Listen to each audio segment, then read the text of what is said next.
আমরা সৃষ্টি জগতের দিকে তাকাইলে দুই প্রকারের সৃষ্টি দেখতে পাই। এক প্রকার দেখি জীব,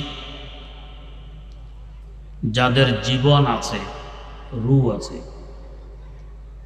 আর এক প্রকার দেখি নির্জীব, যাদের জীবন নেই, রূহ নেই। যদিও আমাদের দৃষ্টিতে আমরা দুই প্রকার দেখি,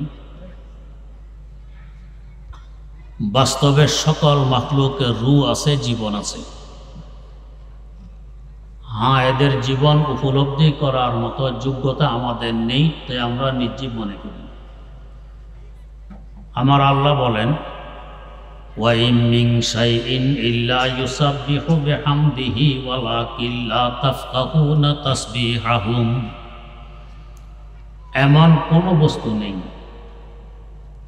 যে আমার আল্লাহর প্রশংসা সহকারে তাসবিহতে রত না আছে, তবে তোমরা এদের তাসবিহ বোঝো না। যদি রূহ না থাকতো, জীবন না থাকতো, তাসবিহতে রত থাকে কি করে? মুর্দার পক্ষে তো তাসবিহ পড়া সম্ভব নয়। বোঝা গেছে প্রত্যেক বস্তুর জীবন আছে, রূহ আছে। মাটি, পানি, আগুন, বাতাস, ইট, পাটকেল, পাথর আমরা নির্জীব মনে করি। যদি তাই হয়, আজ থেকে প্রায় 1400 বছর আগে একটি যুদ্ধ সংগঠিত হয়েছিল ইরাকের জমিনে, যাকে জঙ্গে জামাল বলা হয়। এই যুদ্ধে দুইজন শহীদ সাহাবী। 1958 সনের ঘটনা। এলাকাবাসী স্বপ্নে দেখলো, তারা বলছেন আমাদেরকে এই কবর থেকে অন্য জায়গায় নিয়ে পুনরায় দাফন করা হোক। মুফতিয়ানে কেরামের কাছে ফতোয়া চাইলে তারা বললেন, কবরের আশেপাশে খনন করে দেখা হোক কি সমস্যা। খনন করার পর দেখা গেল ফোরাত নদী থেকে মাটির নিচ দিয়ে ক্যানাল জারি হয়েছে, চুয়ে চুয়ে কবরে পানি আসতেছে। সিদ্ধান্ত হলো লাশ স্থানান্তর করার। কবরগুলো যখন খোলা হলো, দেখা গেল কান্নাহু দুফেনাল ইয়াওম, যেন আজকে দাফন করা হয়েছে। কাফনের কাপড় অপরিবর্তিত। যদি মাটির জীবন না থাকে, চোখ কান না থাকে, না দেখে, না শোনে, না বোঝে, মাটির তো বৈশিষ্ট্য যা পায় হজম করে মাটি বানাই ফেলা। এই দুইজন সাহাবী আর রাসূল এদেরকে কেন হজম করলো না? মাটি বুঝে এরা আল্লাহ রাসূলের সাহাবী এবং শহীদ। হজম করা তো দূরের কথা, এদের সংরক্ষণ করা আমার দায়িত্ব। বোঝা গেছে মাটিরও জীবন আছে, রূহ আছে। উপলব্ধি করার মতো যোগ্যতা আমাদের নেই, তে আমরা ভাবি মুর্দা। তেমনিভাবে পানি, আমরা দেখি পানির জীবন নেই, রূহ নেই। যদি তাই হয়, আল্লাহর পয়গম্বর সাইয়্যিদানা হযরত মূসা আলা নবিয়্যিনা ওয়া আলাইহিস সালাতু ওয়াস সালাম ফেরাউনের অত্যাচার থেকে বনি ইসরাইলকে উদ্ধার করার লক্ষ্যে মিশর ছেড়ে বেরিয়ে আসলেন। ফেরাউন পিছন থেকে ধাওয়া করল 6 লক্ষ সৈন্যবাহিনী নিয়ে। সামনে লোহিত সাগর, পিছনে শত্রু বাহিনী। এখন বাঁচার কি উপায়? হযরত মূসা আলাইহিস সালাম আল্লাহ পাকের কাছে দরখাস্ত পেশ করলেন, আল্লাহ, পিছনে 6 লক্ষ শত্রু বাহিনী, সামনে সাগর, বাঁচার উপায় কি? বন্দার চেষ্টা যেখানে গিয়ে শেষ হয়, সাধারণত আমার আল্লাহর সাহায্য সেখান থেকে শুরু হয়। আল্লাহ পাক বললেন, মূসা, আপনার হাতে যে লাঠি আছে, লাঠি দিয়ে সাগরের বুকে বাড়ি মারুন। আমাদের মতো যুক্তির গোলাম হলে বলতেন, আল্লাহ, আমি বাঁচার রাস্তা খুঁজছি, আপনি আমার সাথে মজাক করছেন, ঠাট্টা করছেন। সাগর বুকে লাঠি দিয়ে বাড়ি মারলে পানি একটু লাফ দিয়ে উঠবে, আর কি হবে? কিন্তু বাস্তবে যারা আল্লাহর গোলাম, তাদের শান আল্লাহর হুকুমের সামনে কেন প্রশ্ন না করে? তাদের শান হলো গোলামে পুখতাকারে সোয়ারাসে দাহারে কমতর জো, গোলামে পুখতাকারে সোয়ারাসে দাহারে কমতর জো, কে কস নকশা দেওয়া নকশা ইয়াদ বহকমতি মুইমারা। গোলামের দায়িত্ব মনিবের আদেশ পালন করা, গোলামি করা। কেন প্রশ্ন করা গোলামের শান নয়? আল্লাহ পাকের আদেশ পেয়ে আল্লাহর পয়গাম্বর লাঠি দিয়ে সাগর বুকে বাড়ি মারে। এতে করে দেখা গেল পানি দুই দিক থেকে সরে ওয়ালের ন্যায় সোজা হয়ে দাঁড়িয়ে গেছে, মধ্যখানে রাস্তা সৃষ্টি হয়ে গেল। নদীর তলায়, সাগরের তলায় কাদা। বাতাসকে হুকুম করলেন, বাতাস তো দ্রুত বেগে চলে কাদাগুলো শুকিয়ে দিল। বাতাস দ্রুত বেগে চলে কাদা শুকিয়ে দিল। মূসা আলাইহিস সালাম 12 লক্ষ বনি ইসরাইলকে নিয়ে সাগর পাড়ে দিয়ে সিনা উপত্যকায় পৌঁছে গেল। ফেরাউন এসে দেখে কি সুন্দর রাস্তা, 6 লক্ষ সৈন্য বাহিনী নিয়ে ঢুকে পড়ে। সাগরের মাঝামাঝি জায়গায় গেলে পানি দেখলো আল্লাহর শত্রুকে ধরার এই তো সুবর্ণ সুযোগ। দুই দিক থেকে পানি মিলে গেল। ফেরাউন 6 লক্ষ সৈন্য বাহিনী সহ পানিতে ডুবে ধ্বংস হয়ে গেল। যদি পানির জীবন না থাকত, সে না দেখত, না বুঝত। পার্থক্য কি করে করলো যে উনি আল্লাহর পয়গাম্বর, তাকে সাগর পাড়ি দেওয়ার ব্যবস্থা করে দিতে হবে। এ আল্লাহর দুশ্মন, তাকে ডুবিয়ে ধ্বংস করে দিতে হবে। তাই আল্লামা রুমি বলছেন, খাকো বাদো আবো আতিশে বান্দা আমদে বামানো তো মুর্দা বাড়কে জিন্দা আন, বামানো তো মুর্দা বাড়কে জিন্দা আন। আমার তোমার দৃষ্টিতে মুর্দা থাকতে পারে, আমার আল্লাহর সামনে সব জিন্দা।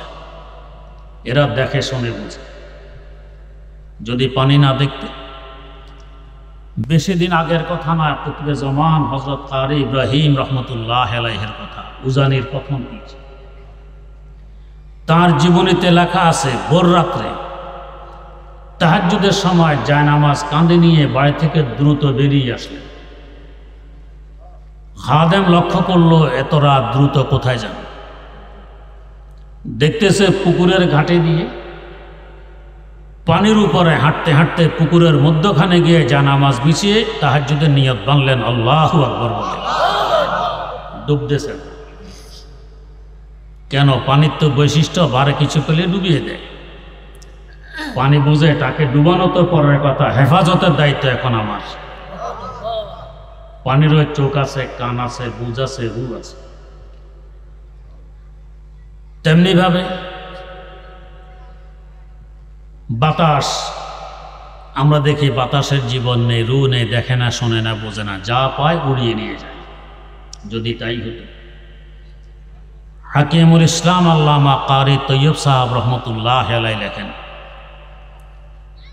আল্লাহর একজন ওলি, নাম ছিল শাহ দৌলা, যমুনা নদীর তীরে বসবাস করতেন। উনি আর ওনার স্ত্রী ছোট্ট একটি ঝুপড়ি এর ভিতরেই বসবাস করেন। একদিন জোরে সোরে তুফান শুরু হয়, ঝুপড়ি নড়বড় করছে, যেন এখনই পড়ে যাবে। উনি স্থির আল্লাহ বিল্লাহ মগ্ন। স্ত্রী বললেন যে মাথা গোদার ঠাই একটি মাত্র ঝুপড়ি, উড়াই নিয়ে যাচ্ছে বাতাস, আপনি স্থির, তো কি করব? বাঁশ বস নিয়ে একটু ঠেকা ঠুকা দেন। স্ত্রীর যন্ত্রণায় বাঁশ নিয়ে বেরিয়ে যেদিক থেকে তুফান ঠেলতেছে, উনিও সেদিক থেকে বাঁশ লাগাইয়ে ঠেলা আরম্ভ করলেন। তুফানও ঠেলে, উনিও ঠেলেন। এই অবস্থা দেখে স্ত্রী বললেন, আরে আপনার বুদ্ধিশুদ্ধি কোথায় বিদায় নিয়ে গেছে? কি তুফানও ঠেলে, আপনিও ঠেলেন। ঝুপড়ি যদি আধা ঘন্টা পরে পড়তো, এখন তো আধা ঘন্টা আগেই পড়বে। তাহলে কি করব? উল্টা দিক থেকে বাঁশ লাগাইয়ে ঠেলুন। জবাব দিলেন, আমি আমার আল্লাহর সাথে হাত ধরব? আমার আল্লাহ যেদিকে, শাহাদৌলা সেদিকে। তুফানও ঠেলে, উনিও ঠেলেন। আশেপাশের ঘরবাড়ি মেসমার হয়ে গেল, শাহাদুল্লাহ নরবর যুক্তির কিছু হইল না। বোঝা গেছে বাতাসের কান আছে, চোখ আছে, বুঝ আছে, দেখে শুনে বুঝে। এই যুক্তি ফেলা যাবে না, সংরক্ষণ করা আমার দায়িত্ব। তেমনি ভাবে আগুন আমরা দেখি, আগুনের চোখ নেই, কান নেই, বুঝ নেই, যা পায় জ্বালিয়ে পুড়িয়ে বর্ষ বানায় দেয়। যদি তাই হয়, আল্লাহর পয়গম্বর খলিল খোদা সাইয়্যিদানা হযরত ইব্রাহিম আলা নবিয়িনা ওয়া আলাইহিস সালাতু ওয়াস সালাম, কমবক্ত নমরুদ তাকে আগুনে ফেলে দেয়। জিবরিল আমিন আলাইহিস সালাম আল্লাহ পাকের দরবারে গিয়ে বলছেন, আল্লাহ, গোটা পৃথিবীতে একমাত্র তৌহিদের পতাকাবাহী আপনার খলিল ইব্রাহিম আলাইহিস সালাম, তার সাথে আপনার দুশমন নমরুদের এই আচরণ, এটা কি সহ্য করা যায়? আল্লাহ অনুমতি দিন, আগুনগুলো তুলে নিয়ে নমরুদের মাথায় ঢেলে দিস। আল্লাহ পাক বললেন, জিবরাইল, যার ব্যথায় ব্যথিত হয়ে আমার কাছে এসেছ অনুমতি চাইতে, তাকে একটু জিজ্ঞেস করে দেখো তিনি কি বলেন। জিবরিল আমিন ছুটে আসতেন খলিলের দরবারে। নমরুদ আল্লাহর দুশমন খলিলকে আগুনে ফেলে, একমাত্র তৌহিদের পতাকাবাহী খলিল। আমার আল্লাহ অপেক্ষায় আছেন, দেখি খলিল পরীক্ষায় পাশ করে কি ফেল করে। आग है औलाद इब्राहिम है नमरूद है, फिर किसी को क्या किसी का इम्तिहान मकसूद है, फिर किसी को क्या किसी का इम्तिहान मकसूद है।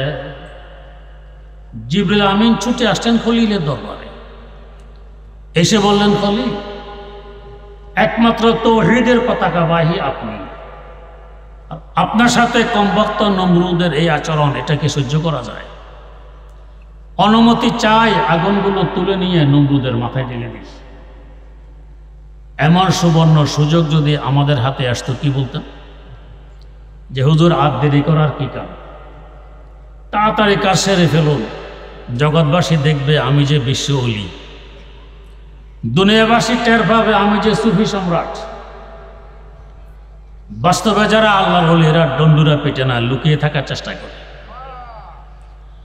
আল্লাহর খলিল জবাব দিলেন, জিবরাইল, যার কারণে আমাকে নমরুদের আগুনে আসতে হয়েছে, তিনি দেখেন না আমার কি অবস্থা, আপনার কাছে সাহায্য চাইতে হবে কেন? বেখতর কুদে পড়া আতিশে নমরুদ মে ইশক, बेखतर कूद पड़ा आतिश नमरूद में इश्क, अक्ल है महवे तमाशा एलोबे बाम अभी, अक्ल है महवे तमाशा एलोबे बाम अभी। पुख्ता होती है अगर मुस्लिहतन देश हो अक्लो, इश्क हो मुस्लिहतन देश अगर काम अभी, इश्क हो मुस्लिहतन देश अगर काम अभी। যেখানে ইশক মহব্বত আর প্রেম প্রীতির মুআমালা, এখানে যুক্তি অচল। যে মহব্বতের ভিতরে যুক্তি দেখা যাবে, এটা মহব্বত নয়, ভালোবাসা নয়, এটা ধোঁকা। আমরা হলে যুক্তি দিতাম, আল্লাহ, একমাত্র তাওহীদ বিশ্বাসী আমি, তোমার দুশমন নমরুদ আমার সাথে আচরণ করতেছে, তুমি তামাশা দেখতেছো, এই তোমার বিচার। কিন্তু না, তাদের অবস্থা হলো অন্যরকম। তাদের শান হলো গার জিন্দা কোনে আতা এতু আর বুকুশি ফেদা এতু, গার জিন্দা কোনে আতা এতু আর বুকুশি ফেদা এতু, দিল শুদা মুবতালা এতু হরচে কোনে রেজা এতু, दिल शुदा मुबतला ये तू हर चिकुने रेजा ए तू। আল্লাহ, যদি জিন্দা রাখুন আপনার জন্য জীবন, যদি মেরে ফেলুন আপনার জন্যই কোরবান। যেভাবে আপনি খুশি এভাবে আমিও খুশি, একে বলে মকামে তফবিজ। এই অবস্থায় পৌঁছলে তার সুখ শান্তির কোনো ইয়ত্তা থাকে না। আমার শেখ মুর্শিদ শাইখুল ইসলাম আল্লামা তাকে উসমানী দামাত বারাকাতুমের মুখে শুনেছি। হযরত খাজা মারুফে কারকি রাহিমাহুল্লাহ জুনায়েদ বাগদাদি রহমতুল্লাহ আলাইহির দাদা পীরের পীর। জিজ্ঞেস করা হলো কেমন আছেন? জবাব দিলেন, যার মত অনুযায়ী পুরা সৃষ্টি জগৎ চলে তার শান্তির কোনো ইয়ত্তা আছে? বলেন কি আপনার মত অনুযায়ী সৃষ্টি জগৎ চলে? কয় হ। এমন দাবি তো পয়গম্বরদের পক্ষ করা সম্ভব না, আপনি দাবি করছেন? জবাব দিলেন, আমি আমার মতকে আমার আল্লাহর মতের আনুগত্যশীল বানায় রেখেছি। আমার আল্লাহর যেই মত আমারও সেই মত, অতএব আমার মতে সারা জগৎ চলতেছে, আমার সুখ শান্তির কোনো ইয়ত্তা আছে? হাকিমুল ইসলাম আল্লামা কারি তৈয়ব সাহেব রহমতুল্লাহ আলাইহি লেখেন, একজন সাহাবীর পিঠে বিষ ফোঁড়া উঠেছে। প্রায় ১৫০০ বছর আগের কথা। চিকিৎসা বিজ্ঞান তখন এত উন্নতি লাভ করতে পারেনি। এই ফোঁড়ার কি ব্যথা, চিকিৎসা হচ্ছিল না। দীর্ঘ ৩০ বছর এই ফোঁড়া নিয়ে তিনি বিছানায় পড়া, খাওয়া দাওয়া পায়খানা প্রস্রাব সব বিছানা। কিন্তু কেউ সাক্ষাতে আসে, মনে হতো ওনার কোনো রোগ ব্যাধি নেই, উনি একবারে সুস্থ, খুব প্রস্ফুটিত চেহারা নিয়ে হাস্যাস বাশ্বাস কথাবার্তা বলতেন। এভাবে ৩০ বছর কেটে যায়। ৩০ বছর পর একদিন জিজ্ঞেস করা হইল, এই বিষ ফোঁড়া আপনার পিঠে ব্যথায় অস্থির হয়ে যাওয়ার কথা, ডাক চিৎকারে সবাইকে পরেশান করে ফেলার কথা, আপনাকে দেখলে মনে হয় না যে আপনি অসুস্থ? জবাব দিলেন, এই ফোঁড়া কে দিয়েছে আমাকে? দিয়েছেন আমার আল্লাহ। আমার আল্লাহ আমাকে ফোঁড়া দিয়ে যদি খুশি, আমিও ফোঁড়া নিয়ে খুশি, বেজার হব কেন? এই ধৈর্য আর খুশির বরকতে আমি দেখতেছি আল্লাহর ফেরেশতারা যে বিচরণ করেন, আমি সচক্ষে দেখতে পাইছি। তারা আমার সাথে এসে মুসাফা করেন, আমি দেখতে পাই। তোমরা কি দেখো? মাকামে তফিজ। আল্লাহর খলিল ইব্রাহিম আলাইহিস সালাম জবাব দিলেন, জিবরাইল, যার কারণে আমাকে নমরুদের আগুনে আসতে হয়েছে, তিনি দেখতেছেন না আমার কি অবস্থা, আপনার কাছে সাহায্য চাইতে হবে কেন? পরীক্ষায় পাশ করে ফেললেন। আল্লাহ পাকের পক্ষ থেকে আদেশ এসে গেল, ইয়া নারু কুনি বারদান ওয়া সালামান আলা ইব্রাহিম। ও আগুন, তুই ঠান্ডা হয়ে যা, তবে এত ঠান্ডা নয় যে আমার খলিলের কষ্ট হবে, আরামদায়ক ঠান্ডা। বিভিন্ন তাফসির গ্রন্থে তো এভাবেই লেখে। শায়েখ আকবর ইবনুল আরবি রহমতুল্লাহ আলাইহি একজন ব্যতিক্রম ধর্মী আল্লাহর ওলি ছিলেন। তার রচিত একটি তাফসির গ্রন্থ আছে, আমি দারুল উলুম করাচি লাইব্রেরিতে পড়েছি। এই আয়াতের তাফসিরে তিনি লেখেন, নমরুদের আগুনকে কেন সম্বোধন করে বলতে হবে, ও আগুন তুই ঠান্ডা হয়ে যা? আগুন দেখে না তার ভিতরে কে? আগুন তো গর্বিত যে আল্লাহর পয়গম্বরের পদধূলিতে আমি ধন্য, আমার ভিতরে কোনো মানুষ ঢোকে না। তাকে জ্বালানো তো পরের কথা, তার আরামের ব্যবস্থা করা আমার দায়িত্ব। আগুন কি বোঝে না? তাহলে কেন বলতে হবে আগুন তুই ঠান্ডা হয়ে যা?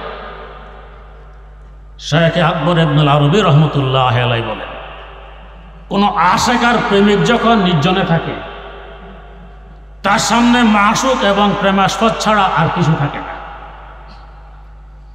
এই সময় এশকের আগুন দাউদা করে জ্বলে ওঠে।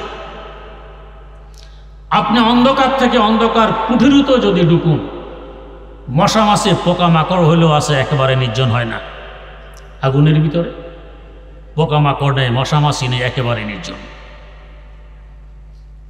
আল্লাহর খলিল এখন নির্জনে, এখন খলিলের সামনে খলিল আর আল্লাহ ছাড়া অন্য কিছু আছে? তাই এই সময়ে তার এশকের আগুন এভাবে জ্বলে উঠেছিল। আমার আল্লাহ ওই আগুনকে আদেশ করলেন, ও আমার খলিলের এশকের আগুন, প্রেমের আগুন, তুই ঠান্ডা হয়ে যা। যদি আদেশ না করে আল্লাহর খলিলের প্রেমের আগুনকে ওই দিন লাগাম না লাগাইতেন, সারা দুনিয়াবাসীকে আশেক বানাইয়ে এশকের আগুন দিয়ে জ্বালিয়ে পুড়িয়ে বর্ষ বানাই দিত। তাই তার শানে বলা হয়, বেখতর কুদে পড়া আতিশে নমরুদ মে ইশক, बेखतर कूद पड़ा आतिश नवरोद में इश्को अक्ल है महवे तमाशा लबे बाम अभी पुख्ता होती है अगर मुस्लिहतन देश हो अक्लो इश्क हो मुस्लिहतन देश अगर खाम अभी। दीर्घ 40 दिन काटाइले नमरुদের আগুনে। এর আগে এই পরিমাণ আরাম পাননি, পরেও পাননি যে পরিমাণ আরাম আগুনের ভিতরে পেয়েছি। একটি পশম পর্যন্ত আগুন জ্বালাইল না। বোঝা গেছে আগুনও দেখে শুনে বুঝে আমার ভিতরে কে রূহ আছে। शेखुल हदीस अल्लामा ज़करिया रहमतुल्लाह अलैह तारीख़ मशाइख़ चिश्त नामक किताबे लिखेছেন। हजरत मुईनुद्दीन अजमेरी रहमतुल्लाह अलैहिर दादा पीरेर अजमेर पीर खाजा ओस्मान हारुनी কোথাও যাচ্ছেন ওয়াজ করবেন, হেদায়েত করবেন, পথিমধ্যে দেখেন কিছু লোকজন আগুন জ্বালায় আগুনের পূজা করছে। কেউ কুন্নিশ করে, কেউ রুকু করে, কেউ সিজদা করে, কেউ তোয়াফ করে। বুঝাইলেন বাবারা, আগুন উপাসনা উপাস্য আগুনের সৃষ্টিকর্তা। আগুনের পূজা বাদ দিয়ে সৃষ্টিকর্তার ইবাদত করো। এরা জবাব দেয় আমাদের বাপদাদা 14 গোষ্ঠী আগুনের পূজা করে আসছে, আপনার কথা আমরা আগুনের পূজা ছেড়ে দিই। তাহলে বোঝা গেছে বহুদিন যাবৎ তোমরা আগুনের পূজা করতেছো।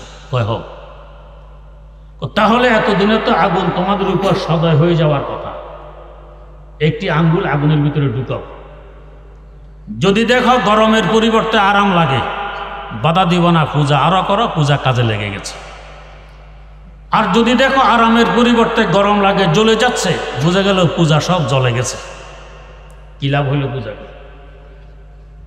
এরা বলে তাহলে তুমি যে বলছো তুমি আগুনের সৃষ্টিকর্তার ইবাদত করতেছো, তুমি আঙ্গুল ঢুকাও দেখে তোমার আঙ্গুল জ্বলে কিনা, সৃষ্টিকর্তা তোমাকে রক্ষা করে কিনা। খাজা ওসমান হারুনি রহমতুল্লাহ আলাইহি বললেন আমি আঙ্গুল ঢুকাবো না নিজে ঢুকে পড়বো? এই কথা বলে নিজে ঢুকে পড়লেন আগুনের ভিতরে। কিছুক্ষণ ঘুরে ফিরে বেরিয়ে আসলেন, একটি পশমও জ্বলল না। যদি আগুনের চোখ না থাকতো, বুঝ না থাকতো, কান না থাকতো, কি করে বুঝলেন দেখলেন যিনি আল্লাহর ওলি জ্বালানো যাবে না, আরামের ব্যবস্থা করা আমার দায়িত্ব।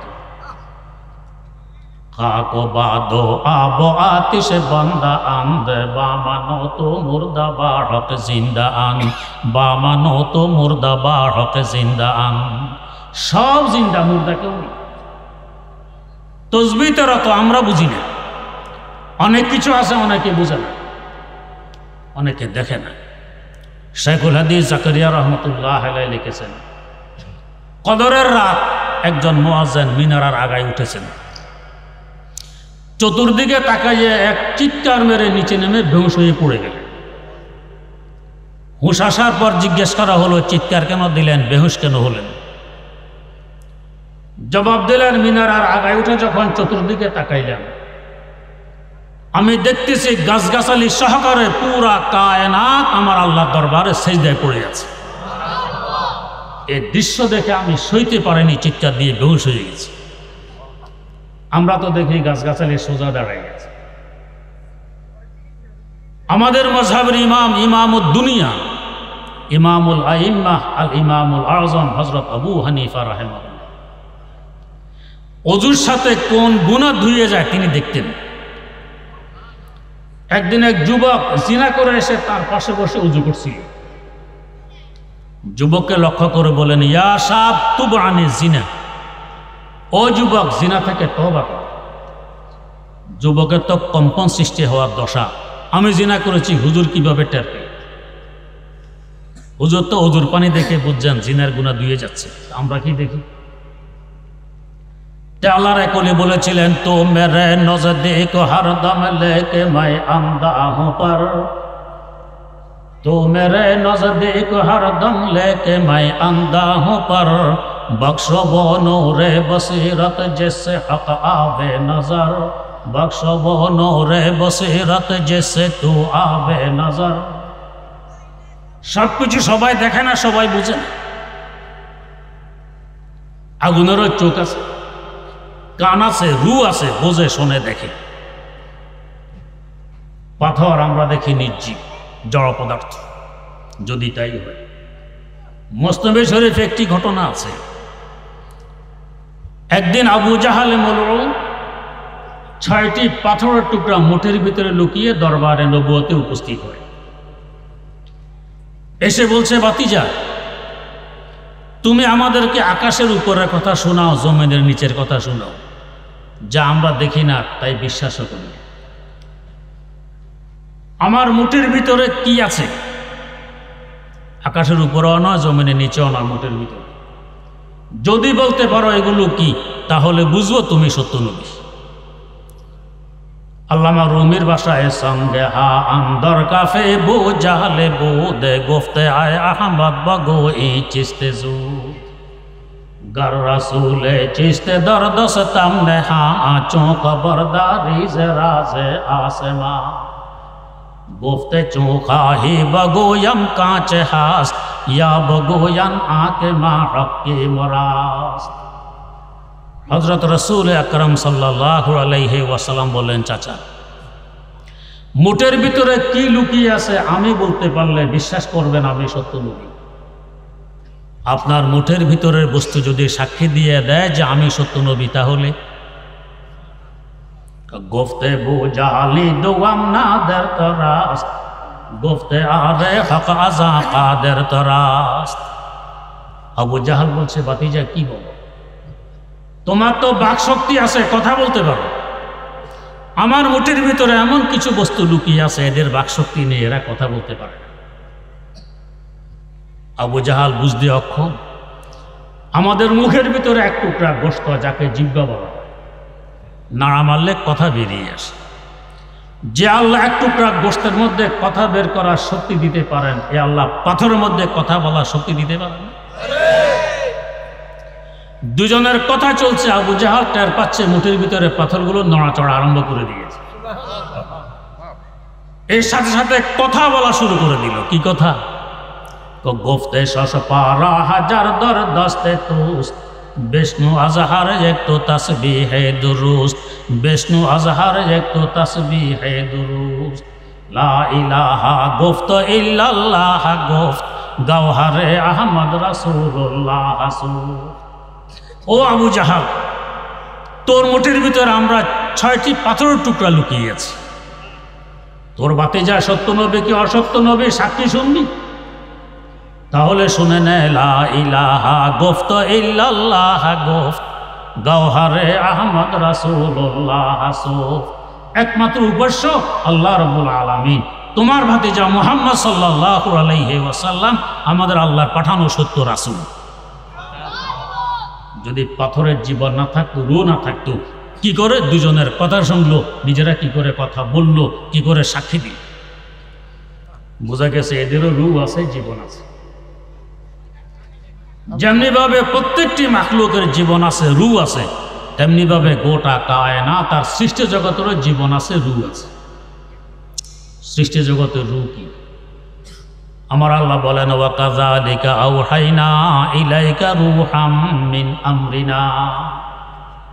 ও নবী, ওহীর মাধ্যমে আমি আপনার কাছে রূহ পাঠিয়ে দিয়েছি। হাকিমুল ইসলাম আল্লামা কারি তৈয়ব সাহেব রহমতুল্লাহ আলাইহি এই আয়াতের তাফসিরে বলেন, এখানে রূহ মানে কোরআনে কারীম এবং কোরআনের বিদ্যা, কোরআনের ইলম। এটা হলো রূহ সৃষ্টি জগৎ।